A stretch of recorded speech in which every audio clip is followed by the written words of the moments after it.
the center of Excellence, pusat betul. dari Keunggulan. keunggulan ya.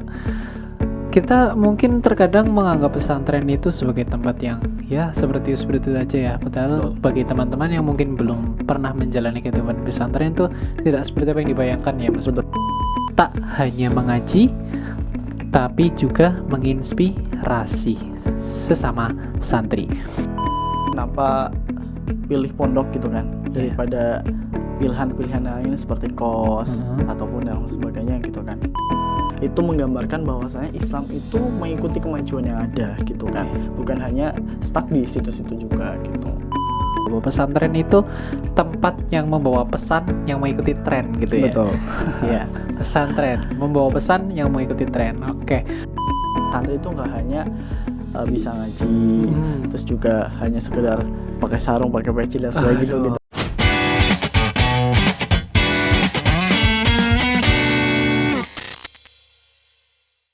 Assalamualaikum warahmatullahi wabarakatuh. Selamat datang Sohib Al-Amin di acara yang kita tunggu-tunggu di setiap pekannya, yaitu Pojok Santri, Pojok Al-Amin ya.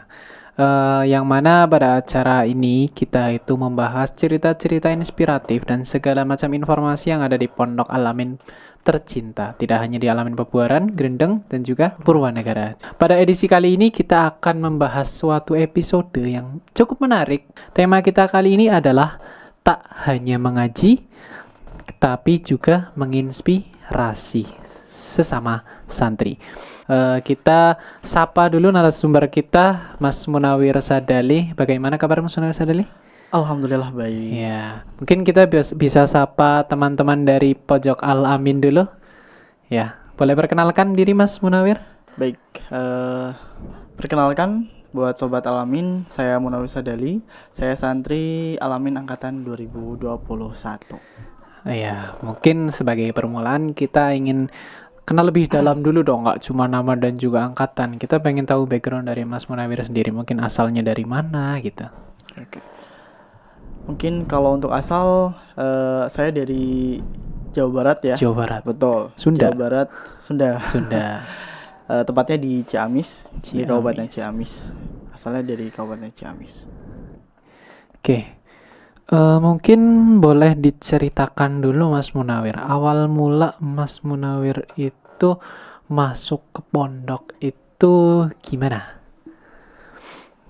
Kenapa memilih pesantren seperti itu? Oke. Sebenarnya untuk alasan kenapa pilih pondok gitu kan daripada pilihan-pilihan lain seperti kos ataupun yang sebagainya gitu kan. Mungkin yang pertama karena memang sebelumnya udah pernah mukim di pondok juga sewaktu SMA, jadi sekiranya masih mau meneruskan gitulah untuk di pondoknya. Terus juga di sebelumnya teman-teman yang masuk di kampus yang sama itu kita ada beberapa yang masuk pondok juga. Jadi sebelum waktu saya mukim di pondok itu beberapa teman-teman saya udah masuk lebih dulu gitu kan di pondok. Jadi tertarik dengan adanya pondok untuk bisa kita tempati semasa kuliah itu karena salah satunya juga dari teman-teman, karena melihat mungkin dari story WA, IG dan sebagainya, mereka itu cukup menarik gitu kan, kuliah tetapi juga pondok juga gitu kan. Jadi terinspirasi dari teman-teman juga gitu.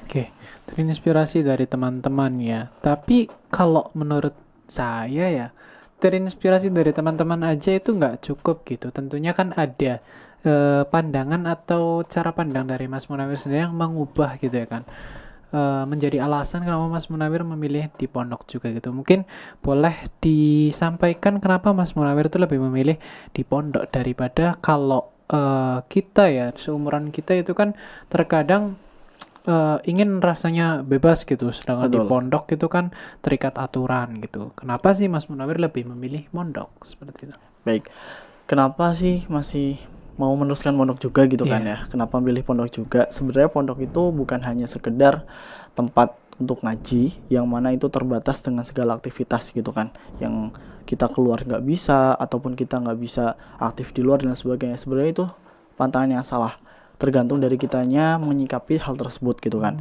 Jadi sebenarnya pondok itu bukan hanya tempat mengaji, tapi ada yang mengatakan bahwasanya pesantren adalah the center of keunggulan. Oh, maaf.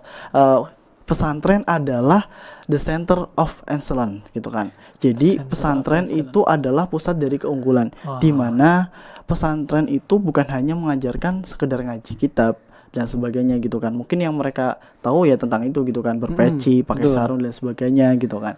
Tetapi sebenarnya di dalam pondok itu kita bukan hanya sekedar diajarkan ngaji, tetapi beberapa keterampilan, terus juga beberapa kompetensi yang mungkin nanti bisa kita gunakan ketika kuliah ataupun ketika sudah berada di masyarakat gitu kan. Karena memang pondok itu banyak fasilitas. Mungkin kalau teman-teman dialamin tahu lah ya, kalau alamin tuh banyak banget gitu kan. Oke. Salah satu fasilitas-fasilitas ataupun program-program yang bisa mengembangkan untuk minat kita gitu, bakat kita gitu. The center of Excellence, pusat betul. dari Keunggulan. keunggulan. Ya.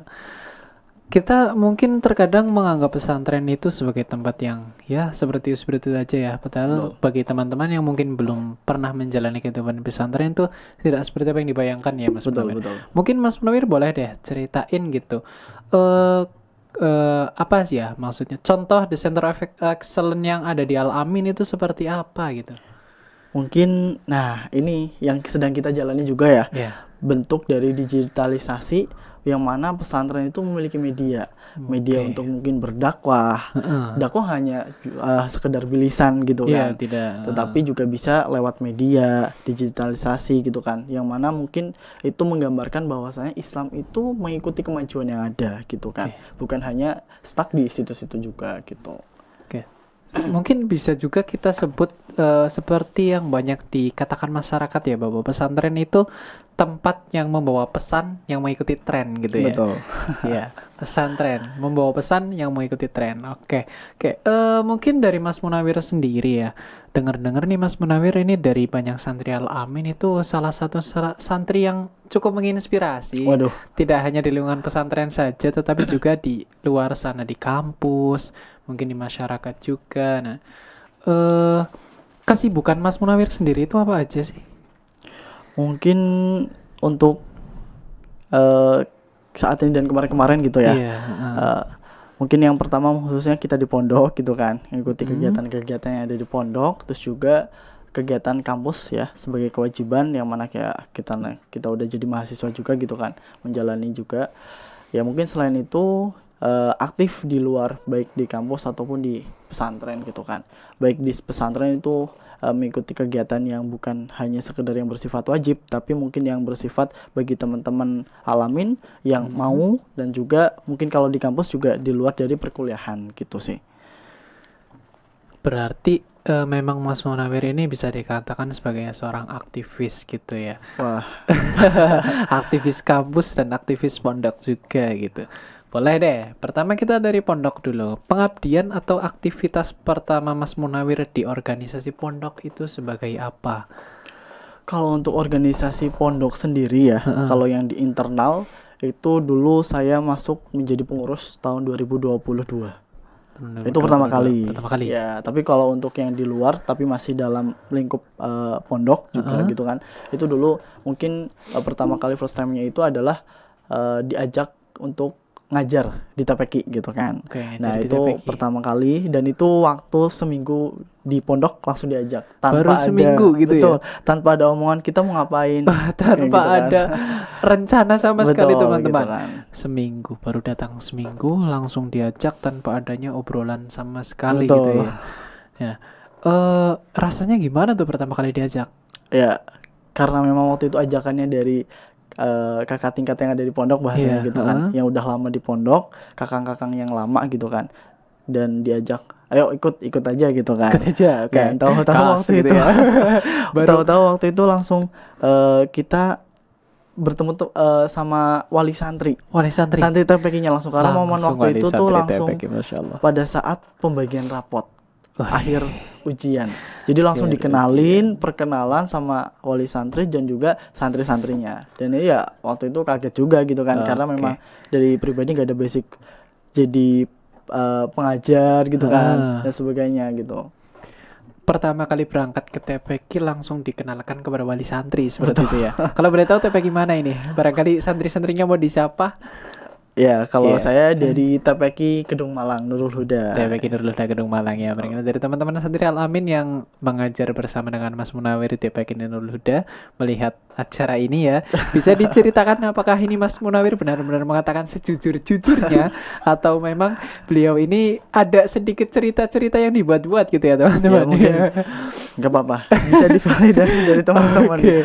dari Ya. yang Nah, itu tadi ya, seminggu pertama langsung dikenalkan kepada wali santri. Nah, Mas Munawir baru seminggu pertama di Al-Amin langsung ke TPQ dikenalkan langsung kepada wali santri. Kira-kira kalau dari sudut pandang Mas Munawir ya, karena baru di Al-Amin dan baru pertama kali diajak, tentunya melihat seseorang itu masih dengan pandangan netral ya kan. Ya, Nah, first impression ya bahasanya ya benar ya. betul. First impression Mas Munawir itu ke wali santri, memandang santri itu seperti apa sih sebenarnya? Untuk yang di TPQ waktu itu Iya, ya, TPQ waktu itu. ya sebenarnya waktu itu ya nggak ada pandangan apa-apa ya, karena memang pertama first time langsung diajak Hah? bertemu sama wali santri, sama santrinya juga gitu kan, santri TPQ-nya. Tapi ternyata kita juga nggak tahu kesana tuh mau ngapain gitu kan. Saya kira waktu itu tuh memang diajak karena ada acara kumpul-kumpulan biasa. Ternyata diajak untuk menjadi pengajar di TPQ gitu kan. Ya sebenarnya pandangan itu ya kita bukan yang terlalu gimana gitu kan. Tapi ya mau nggak mau karena udah diajak dan dikenalkan ya mau Iya. nggak mau ya kita ikut ngajar. Ya mungkin dari tahap tahun ke tahun gitu kan ya udah bisa menikmati untuk jadi pengajar itu sih. Oke, ketika kaitannya dengan pondok tadi itu pertama menjadi seorang pengurus, kemudian juga di luar internal mungkin masih kaitannya dengan pondok yaitu mengajar di TPQ. Kini kita beralih di kampus. Ya. Kalau boleh tahu nih sekarang Mas Munawir sudah selesai studi di perguruan tinggi? Alhamdulillah sudah selesai. Sudah selesai dari jurusan. Tadi belum perkenalan sepertinya ya. Dari jurusan mana? Kalau saya kebetulan di manajemen dakwah, Manajemen dakwah di kampus UIN Saizu. Win Seizu Purwokerto. Oke, berarti Munawir Sadali Esos ya. Iya. Nah, terkait mungkin dulunya berarti ya. Dulunya itu di kampus apakah hanya menjadi mahasiswa kupu-kupu atau menjadi mahasiswa kura-kura? Kalau untuk saya pribadi dulu itu mahasiswa apa ya sebutannya? Kuliah. Tadi apa ada kura-kura sama Kupu-kupu kuliah pulang, kura-kura kuliah rapat. Mungkin lebih awal masuk kuliah terus juga di pondok, mungkin lebih tepatnya kura-kura ya. Kura-kura. Iya. Jadi orang sibuk nih ya. Iya. Kura-kura waktu itu di awal pertama kali masuk ke kampus itu juga di pondok gitu. Berarti memang sibuk ikut banyak kegiatan di kampus juga gitu ya? Kalau untuk kegiatan memang waktu itu mungkin masih sedikit. masih kampusnya masih sedikit gitu ya. Tapi Iya. kalau untuk apa namanya ya, kayak organisasi dan sebagainya itu belum gitu kan. Tapi mungkin pada saat waktu itu sedang membaranya pengen ikut semuanya iya. diikutin gitu kan. Kayak semangat-semangatnya Ya, mahasiswa semangat, baru itu ya. betul, Semuanya betul. coba dulu Coba gitu dulu, ya. Coba aja dulu semuanya gitu. Oke, berarti tipikal mahasiswa kura-kura yang mana padahal di pondok juga aktif gitu ya kan, menjadi pengurus, kemudian terjun di TPQ. Kalau pengurus itu kan bukan tahun pertama ya? Atau Belum. tahun pertama juga? Kalau untuk masuk kan tahun 2021. Iya. Nah, untuk jadi pengurus masuk ke 2022. Oh, 2012 berarti 1 tahun. Tapi kalau untuk TPQ ini 1 minggu pertama gitu ya. Minggu pertama langsung jadi pengajar TPQ Nurul Huda Kedung Malang ini. Ya, terus karena aktif juga di kampus tadi menjadi mahasiswa tipikal kura-kura yang semuanya dicoba. Mungkin boleh diceritakan nih manajemen waktu pada saat itu karena memang yang kita tahu ya mengajar TPQ itu waktunya nggak sebentar gitu ya kan. Mungkin kita punya jadwal. Terus juga menjadi seorang organisator mungkin ya. Itu juga tentunya kita disibukkan oleh program kerja, timeline kegiatan seperti itu ya. Kira-kira bagaimana cara Mas Munawir ini membagi waktu ya? Baik. Kalau untuk dari cara saya sendiri gitu kan. Sebenarnya kalau untuk kita ikutin beberapa kegiatan, organisasi dan sebagainya itu udah jadi konsekuensi kita sendiri gitu kan ya. Iya. Bahwasanya itu nanti kita akan banyak kegiatan, mungkin banyak rapat, banyak waktu yang memang kita nggak bisa bahasanya nganggur, santai-santai gitu kan, mungkin kayak Pasti teman-teman yang gitu. lain gitu kan. Tapi dari aku menyikapinya biasanya aku membagi gitu kan, yang apa namanya, yang bisa diutamakan, terus juga yang bisa dinantikan dan sebagainya. Itu kita bisa biasanya klasifikasikan gitu kan untuk kegiatannya. Dan untuk waktu itu kan masuk di pondok sebenarnya belum terlalu aktif ya. Waktu mulai aktif itu sekitar akhir tahun 2021, terus langsung jadi pengurus, kesananya langsung mulai aktif karena mulai aktif di pondok, mulai dari ikut kepanitiaan di pondok, terus juga ikut kepengurusan, kegiatan sebagainya, terus juga di kampus beberapa kali ikut kepanitiaan juga, terus juga ikut organisasi gitu kan di awal-awal. Nah itu biasanya bisa bikin itu buat temen-temen kayak apa ya, list to the list gitu kan. Oh, Kalau list to the biasanya kalau list. aku biasanya list to the list gitu kan, mungkin yang bisa dilakukan sekarang, yang urgent banget, terus juga bisa dinantikan gitu kan. Dan kalau untuk saya sendiri itu biasanya nggak terlalu banyak diikutin gitu kan. Mungkin kalau awal-awal memang beberapa masih kita Masih coba-coba coba-coba gitu dulu kan. semua gitu ya. Tapi kalau untuk udah setelahnya, kita biasanya itu udah tahu ke dalamnya ini apakah bisa baik untuk kita keberlanjutannya Oke, gitu kan. Nah berarti itu bisa kita langsung cut potong-potong gitu, Oke. yang nggak terlalu Mulai saring-saring betul. gitu ya. Nah itu biasanya udah beberapa yang memang bagi kita baik dan bagus gitu kan untuk perkembangan, itu kita ikutin. Tapi beberapa kalau misalkan yang kurang kita potong. Jadi nggak terlalu banyak. Contohnya buat kegiatan di kampus harus bisa membagi gitu kan. Baik dari nanti waktunya, misalkan di pondok kadang di jam segini, berarti kita harus pulang jam segini. Mau nggak mau ya mungkin izin dan sebagainya gitu. Kalau aku Oke. sih gitu. Sebenarnya dari perjalanan Mas Munawir ini cukup menarik teman-teman, tidak hanya ini saja. Jadi Mas Munawir itu merupakan seorang santri yang tadinya beliau juga mengatakan sendiri menjadi mahasiswa kura-kura, berarti yang aktif di organisasi. Yang paling menarik lagi, beliau juga punya prestasi teman-teman. Jadi Mas Munawir ini merupakan salah satu, berarti demisioner sekarang ya. Sudah demis Mas Munawir? Demisioner dari apa ini berarti bunyinya? UKM apa UKK? Bukan. Bukan juga Bukan. sih. Bunyinya mungkin semacam apa sih? Organisasi ya, organisasi mahasiswa berprestasi di Winsaisu. Mungkin terkait prestasi Mas Munawir sendiri ini, ceritakan pengalaman Mas Munawir ketika menjadi seorang santri tetapi juga ingin meraih prestasi di luar apa? Ibaratnya tidak ada kaitannya dengan pondok pesantren gitu, tapi di dunia akademisi seperti itu. Boleh diceritakan Mas Munawir? Betul. Sebenarnya untuk hal ini itu sebagai pembuktian juga ya buat kita, Iya. khususnya santri, bahwasanya santri itu nggak hanya bisa ngaji, terus juga hanya sekedar pakai sarung, pakai peci dan sebagainya gitu kan. Tapi kita sebagai bentuk pembuktian bahwa santri juga bisa berprestasi nih. Santri juga bisa mengikuti perkembangan zaman, terus juga nggak kalah sama teman-teman yang nggak di pondok gitu kan. Walaupun di kita punya keterbatasan kayak waktu, terus Betul juga sekali. kegiatannya banyak gitu kan. Karena di pondok juga ada kegiatan, mungkin di kampus juga ada kegiatan. Nah, sebenarnya kalau untuk aku sendiri gitu kan, buat aku sendiri itu biasanya kalau untuk di pondok, karena memang bahasanya banyak orang gitulah, kita juga bisa belajar sama orang-orang yang ada di pondok. Karena kan orangnya banyak, pasti juga punya keterampilan banyak gitu Iya, kan ya. Setiap pasti. setiap orangnya punya keunggulan masing-masing gitu kan. Nah itu bisa kita pelajari. Nah sebagai seorang santri tapi juga pengen beraktif, berkiprah juga di luar gitu kan. Nah itu sebagai pembuktian juga tadi yang aku katakan gitu kan, bahwasanya santri nggak hanya bisa aktif di pondok, terus juga bisa di luar gitu kan.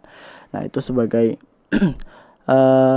aku sendiri itu biasanya kalau untuk yang pembelajaran terkait dengan lomba dan sebagainya, itu bisa kita laksanakan ataupun kita bisa diskusikan terkait hal tersebut baik di pondok maupun di luar gitu kan. Karena memang kita punya bahasanya dua kehidupan ya, yang mana kita bisa serap dua-duanya gitu kan. Dari kampus kita punya temen yang juga pinter terkait hal ini gitu kan. Terus di pondok juga ya bisa kita belajar sama temen yang pinter di hal ini gitu kan, hal B, hal A gitu kan. Nah itu bisa kita gabungkan, terus juga bisa jadi sebuah prestasi bagi kita nanti di luar gitu sih kalau aku. Oke. Jadi Mas Munawir ini tadi menyampaikan pesannya yaitu sebenarnya kita itu jangan sampai memandang bahwa santri hanya mereka yang tinggal di pondok dan mengaji, mengenakan sarung dan peci, tetapi santri juga bisa aktif di perguruan tinggi dan meraih prestasi seperti itu, teman-teman. Betul, betul. Mungkin ya, setahu saya Mas Munawir ini merupakan lulusan termuda di wisuda periode bulan Di September. September Betul. 2025. Nah, perjalanan perkuliahan agar mendapat predikat lulusan termuda mungkin Mas Munawir. Kalau untuk Karena kan menjadi seorang santri ya sibuk ya kan, kehidupannya ngaji. Selain ngaji juga ya itu tadi sibuk di TPQ, kemudian juga kuliah. Gimana sih kok bisa lulus sebagai lulusan termuda gitu? sebenarnya kalau untuk lulusan termuda ya faktor dari apa ya namanya?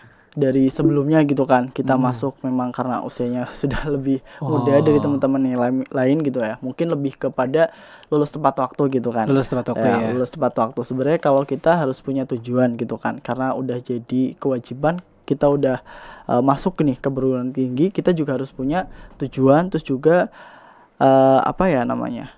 Batas akhir kalau kita tuh harus selesai sampai segini gitu kan. Oke. Harus punya banyak pertimbangan gitu kan. Kalau dari aku sendiri karena memang waktu itu tidak mau membebani orang tua agar tepat waktu, dan alhamdulillah juga kan waktu itu dapat beasiswa ya. Jadi Beasiswa. memang nggak terlalu memberatkan secara finansial, tapi memang orang tua kan inginnya anaknya tuh cepat-cepat lulus Iya, gitu kan. cepat-cepat Biasanya orang lulus, tua ya, gitu cepat kan. selesai. Jadi kalau aku nggak terlalu cepat tapi tepat waktu itu di 4 tahun gitu kan. Gitu. Nah, sangat luar biasa sekali teman-teman. Jadi ya tidak, terkadang itu pandangan orang-orang terhadap dunia pesantren itu seringkali muncul stigma negatif. Padahal kalau kita gali lebih dalam lagi itu sebenarnya banyak sekali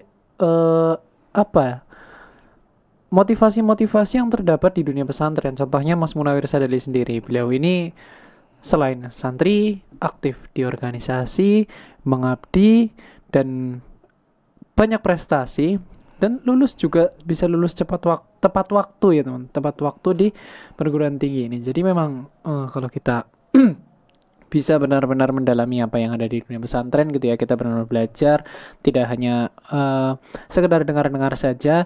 Sebenarnya pesantren itu memang benar-benar tempat di mana kita mendapatkan pesan dan juga sesuai dengan tren gitu, seperti yang tadi disebutkan Mas Munawir juga. Nah, mungkin nih kita pengen sedikit mungkin ya Mas Munawir kasih pesan-pesan bagi para santri, mungkin santri baru gitu yang baru masuk, yang mana mereka itu terkadang juga seperti Mas Munawir inginnya tuh coba-coba. Kan kalau Mas Munawir sudah pernah coba-coba dan sudah merasakannya. Untuk santri baru yang suka coba-coba atau mungkin mereka yang malu untuk mencoba, kira-kira ada pesan apa dari Mas Munawir? Ya, buat santri-santri khususnya Iya. gitu ya.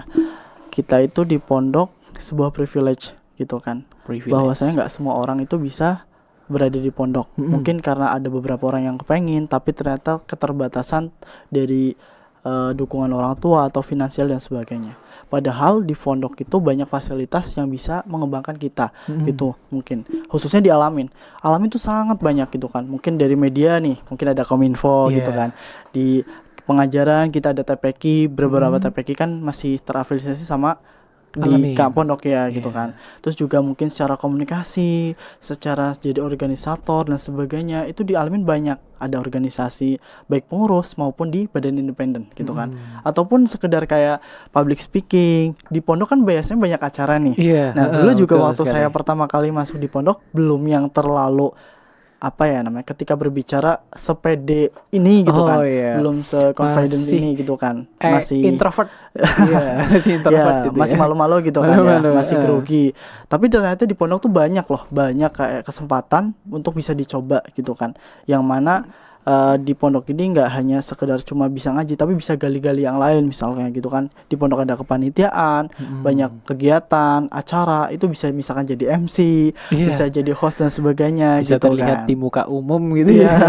Ya itu sebagai bentuk pembelajaran aja, bahwasanya di Alamin itu banyak fasilitas-fasilitas yang bisa membuat santri-santri itu lebih bisa berkembang gitu kan. Apalagi kita itu hidup yang mana itu berdampingan gitu kan. Kita nggak tahu bisa tanya ke kakak tingkat, kita bisa tanya ke teman, mungkin kita bisa berbagi pengetahuan gitu kan, keterampilan gitu. Jadi nggak sekedar di pondok itu cuma ngaji. Jadi buat teman-teman setiap ada kesempatan jangan takut untuk dicoba gitu. Dicoba. Oke. Intinya itu coba-coba saja dulu ketika emang ada kesempatan ya teman-teman. Karena Iya, di betul. pondok itu sebuah privilege. Jadi bersyukurlah buat teman-teman yang masih berada di pesantren. Semoga selalu istiqomah Amin, ya. amin. Dikuatkan mentalnya, dikuatkan apa? Finansialnya mungkin ya. Karena terkadang itu juga menjadi pertimbangan untuk melanjutkan di pesantren atau tidak gitu. Dan Al-Amin merupakan salah satu tempat yang bisa menjadi ruang belajar bagi teman-teman yang ingin Betul. mengupgrade diri tadi ya, karena Betul, ada betul. Kominfo, TPQ yang bisa untuk belajar mengajar, kemudian ada kepengurusan yang untuk belajar organisasi gitu ya. Betul, betul. Jadi tidak hanya di kampus, di pondok, Al-Amin pun bisa menjadi tempat kita untuk berkembang sebagaimana Mas Munawir tadi ini. Nah, itu tadi sedikit cerita-cerita dari Mas Munawir ya, yang pada intinya itu bahwa sebenarnya ketika kita menjadi seorang santri itu kita tidak dikekang oleh sebuah aturan, tetapi kita itu justru diberikan sebuah kebebasan untuk senantiasa mengembangkan diri, karena di pesantren itu tidak hanya dipenuhi oleh teori ya Mas Nawir, Betul. tetapi kita juga diberikan pelajaran untuk menjadi praktisi ya. Betul, betul. Oke, jadi mungkin itu tadi sedikit cerita dari Mas Munawir. Sebelum ditutup, mungkin barangkali Mas Munawir ingin menyampaikan pesan lagi kepada penonton Pojok Al-Amin. Ya mungkin buat teman-teman tadi yang sudah saya sampaikan, saya highlight kembali bahwasanya sebagai seorang santri yang juga berkesempatan berkuliah gitu Iya. kan, itu jangan sampai sia-siakan kesempatannya karena nggak semua orang bisa berada di posisi kita gitu kan. Karena di Pondok Al-Amin dan juga di kampus itu banyak kesempatan-kesempatan yang bisa dicoba untuk perkembangan buat teman-teman semua gitu kan. Kesempatan jangan sampai tidak dicoba karena kesempatan tidak datang dua kali. Betul. Oke, kesempatan tidak datang 2 kali. Jadi silahkan bagi teman-teman yang ingin mencoba, coba-coba saja. Selagi itu baik, jalani saja. Ya mungkin itu terkait perbincangan cerita-cerita kita pada hari ini ya Mas Munawir. Semoga apa yang disampaikan oleh Mas Munawir bisa bermanfaat bagi para sohib-sohib Al-Amin di Pojok Al-Amin. Dan juga kita dapat bertemu di lain kesempatan, mungkin dengan pembahasan yang lebih seru, lebih menarik gitu Boleh, ya. boleh. Nah, nanti teman-teman bisa senantiasa cek di YouTube PPQ Al-Amin Official, yang mana insya Allah setiap sesinya kita akan menghadirkan narasumber-narasumber yang luar biasa. Nah, untuk edisi kali ini kita cukupkan saja. Terima kasih sudah mengikuti Pojok Al-Amin dari awal sampai akhir. Saya Muhammad Fuad Muhtadi sebagai host pamit undur diri. Wa'alaikum. Wassalamualaikum warahmatullahi wabarakatuh. Silakan Mas Nawir.